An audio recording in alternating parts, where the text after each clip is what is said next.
Տիկին նախարար բազմաթիվ հարցերին մանրամասն պատասխանելու համար ձեզ ուղղված հարցերը ավարտվեցին։ Հարգելի գործընկերներ, մտքերի փոխանակության համար հերթագրում։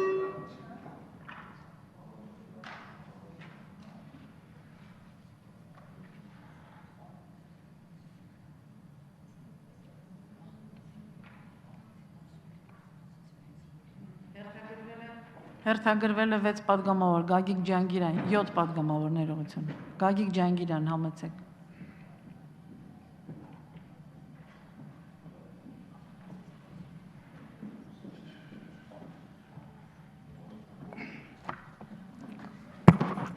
Հարգելի գործընկերներ,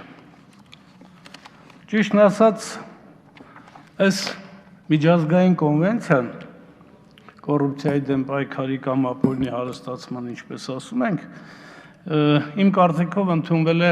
պոստսովետական տարածքի երկրների համար, լրացուցիչ նախատեսելով ապօրինի հարստացման համար քրեական պատասխանատվություն, քանի որ ըստ ավանդույթի պաշտոնատար անձանց նկատմամբ մեր քրեական օրենսգրքի բազմաթիվ հոդվածներ կամ ընդհանրապես չեն կիրառվել եւ չեն կիրառվում կամ կիրառվում են խիստ ընտրողական եւ խտրական։ Դրա համար էլ մեր երկրում անցած 20-25 տարիների փորձը ցույց է տալիս, որ որևէ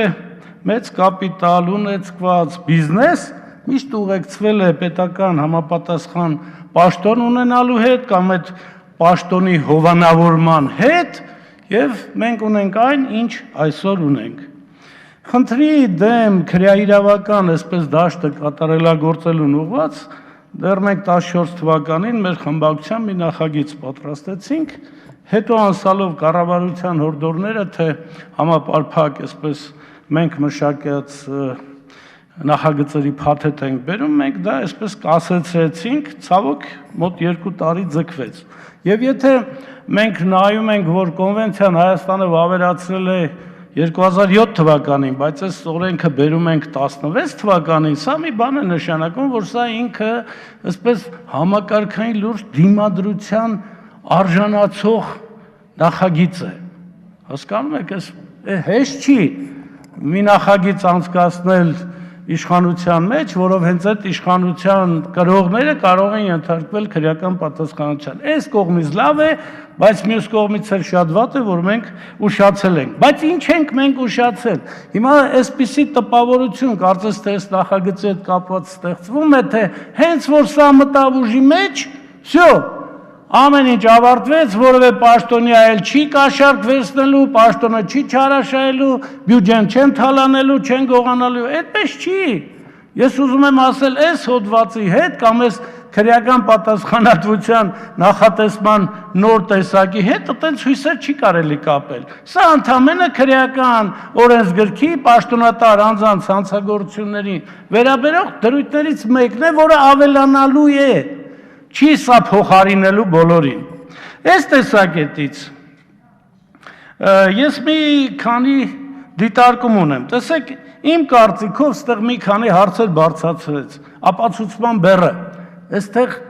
ապացուցման բեռի մասին չի իրականում խոսքը։ Տիկին Հովհաննիսյան, ես կուզեի, որ դուք դա էլ ասեիք, որտեղ այստեղ խնդիրը գույքի լեգալ աղբյուրի մասին է, ունեցվածքի լեգալ աղբյուրի բացահայտման մասին է, ոչ թե մեղքի ու անմեղության ապացուցման։ Այդ մեղքի ու անմեղության ապացումը էլի մնում է քրեական հետապնդման մարմնի եւ դատախազության վրա, բայց գույքի աղբյուրի, ունեցվածքի աղբյուրի, դրամական միջոցների աղբյուրի լեգալ աղբյուրի բացահայտումը այս դառնում է անձի պարտավորությունը, կոպիտ ասեմ։ Ինչու, որովհետև այո, մենք էլի այսպիսի նախադեպեր ունենք, փողերի լվացման մասին հոդվածին է վերաբերում, աբեկցիան ֆինանսավորման եւ այլ այդ կոնվենցիայից բխող, որտեղ էլի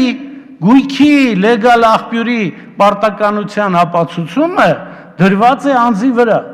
կամ սեփականության իրավունքի ապացուցում, ասենք, եթե զոնքաչի անունով է, քենու տղայի անունով է եւ այլն։ Այնպես որ այստեղ մեղքի ապացուցումը չի դրվում, այստեղ դրվում է ուղղակի այդ գույքի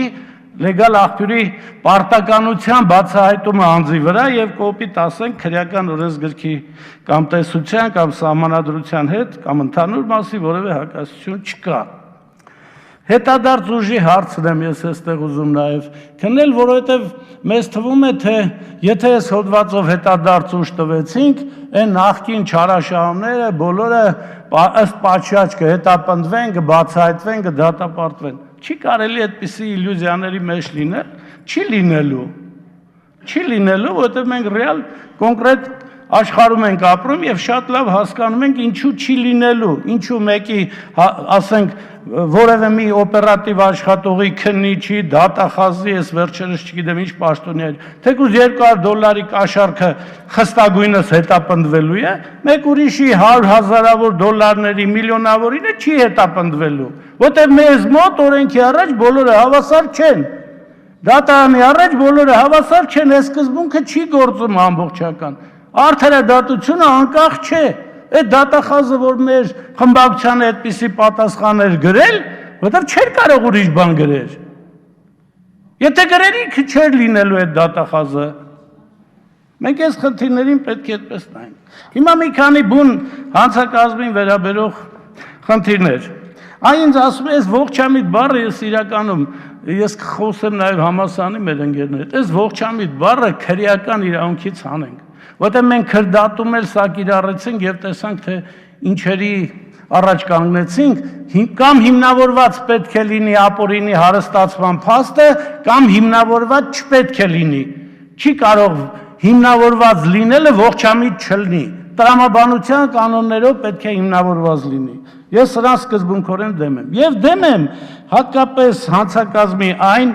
մասին, որտեղ խոսք է գնում այլ հանցագործության հատկանիշների բացակայության մասին։ Տեսեք, շատ լավ ձեր մտավախությունը հասկանում եմ, չեք ուզում այսպես համակցություններ լինի, որակումներ 2-3 հոդվածներով եւ այլն։ Լավ, բայց դրանից խուսափելու համար պետք չի հակառակ ծայրահեղության մեջ ընկնենք։ Տեսեք, եթե խոսքը գնա ոչ թե մեղադրականը հաստատելու եւ դատարան ուղարկելու մասին, այլ որևէ մեկի ուրեմն կապակցությամբ մեղսագրվող արարքի վարույթը կարճելու քրեական հետապնդումը դադարեցնելու մասին։ Ինչ են գրելու այդ որոշման մեջ։ Գրելու ենք, որ 310 հոդվածի